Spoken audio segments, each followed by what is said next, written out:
Hey guys, welcome back to my YouTube channel. নমস্কাৰ আৰু আপোনালোক সকলোকে মোৰ YouTube চেনেললৈ পুনৰবাৰ স্বাগতম জনাইছোঁ। আৰু আজি ৰাতিপুৱা মই গৈছিলোঁ পাঠশালা আৰু পাঠশালা মই কিয় গৈছিলোঁ সেইটোতো কোৱাৰ প্ৰয়োজন নাই। এইকেইদিন প্ৰায় অসমৰ মানুহবিলাকে গৈয়ে আছে পাঠশালা কাৰণ তাত হৈ আছে অসম সাহিত্য সভা।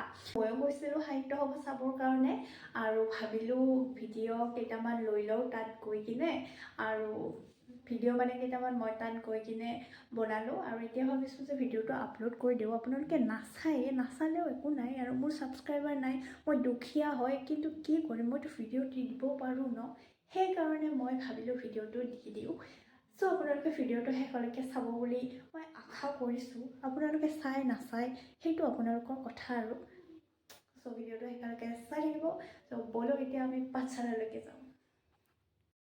আৰু আজি ৰাতিপুৱাৰ সময়ত মই গৈছিলোঁ পাঠশালা মানে অসম সাহিত্য সভা আৰু ইয়াৰ আৰম্ভণিতে আছিল কবিৰত্ন ভট্টদেৱ, যাৰ নামেৰে গোটেই বজালে পৰিচিত। মানে ভট্টদেৱ ইউনিভাৰ্চিটি, ভট্টদেৱ স্কুল, নানা বিভিন্ন অনুষ্ঠানবিলাকৰ নাম প্ৰায় এই বিশেষ ব্যক্তিজনৰ নামেৰে গৈছে আৰু অসম সাহিত্য সভাটো প্ৰথম তেওঁৰ প্ৰতিচ্ছবি এখন দি থোৱা হৈ গৈছে।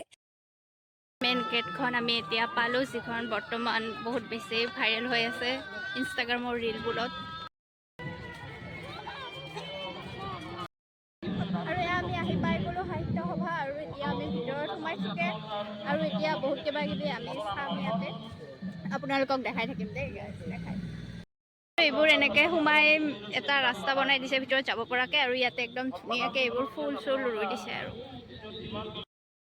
আৰু এইবাৰ পাঠশালাত দ্বিতীয়বাৰৰ বাবে হৈছিল অসম সাহিত্য সভা আৰু এয়া আমি ভিতৰত প্ৰৱেশ কৰাৰ পিছতে এটা নামঘৰ বনাইছিলে। এইটো স্থায়ী নামঘৰ নহয় চাগে, কিন্তু তথাপিও ইয়াতে নাম কীৰ্তন হৈ আছিলে, খুব ভাল লগা এটা পৰিৱেশ আৰু এয়া হৈছে প্ৰদৰ্শনী আৰু ইয়াৰে ভিতৰত এতিয়া সোমাই কি দেখা পাওঁ চাই ৰ'ব।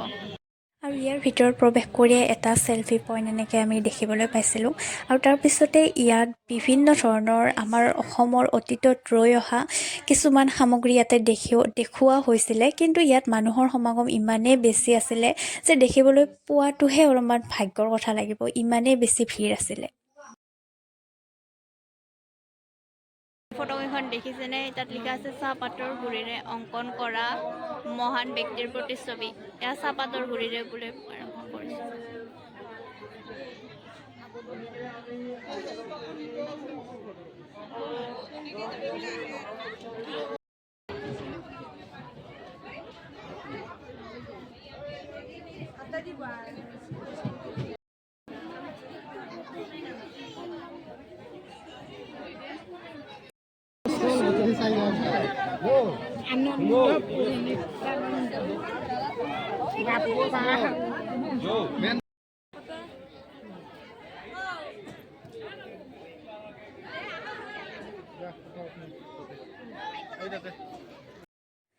আৰু এইখন হৈছে অসম সাহিত্য সভাৰ মূল আকৰ্ষণ বুলিও ক'ব পাৰি, কাৰণ এই গাড়ীখন খুবেই বেছি ভাইৰেল হৈ আছে বৰ্তমান ছ'চিয়েল মিডিয়াত আৰু এই গাড়ীখন বহু বছৰ পুৰণি হয়। ইয়াতে এনেকৈ চনটো লিখি দিয়া আছে, আপোনালোকে চাই ল'ব পাৰে।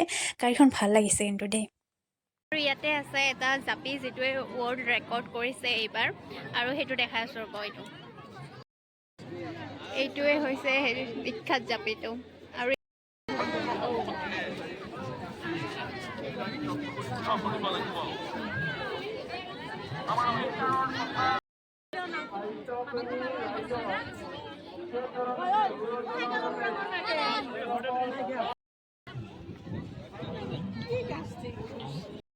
বিজ্ঞান মেলাত সোমাই আমাৰ চন্দ্ৰযান 3 আৰু এইপিনে বিভিন্ন ধৰণৰ কিবা কিবি আছে, চাওঁ বাৰু সেইবোৰ।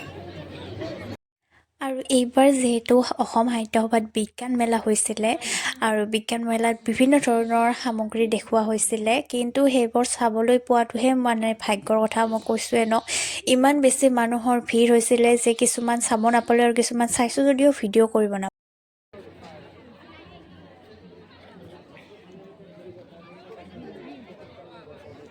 আৰু এইবোৰ ইয়াতে এনেকৈ মন্দিৰো বনাইছে।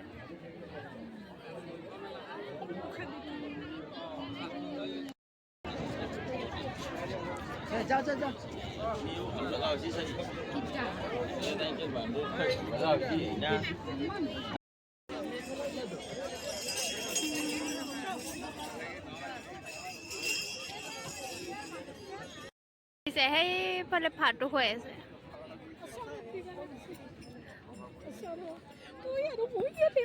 ফালে ভাতো হৈ আছে কাৰোবাৰ ইয়াতে আহি ভোক চোক লাগিলে খাব পাৰে আৰু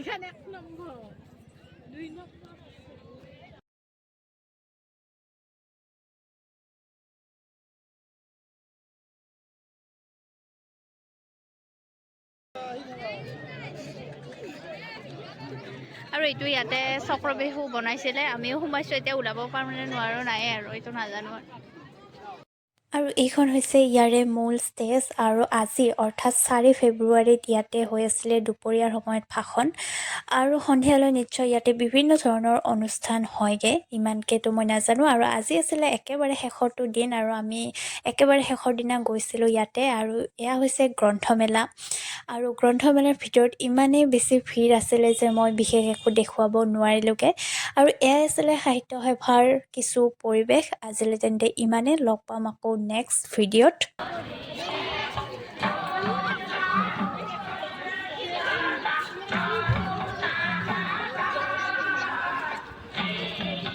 মানুহ চাওক ৰাইজ মানুহ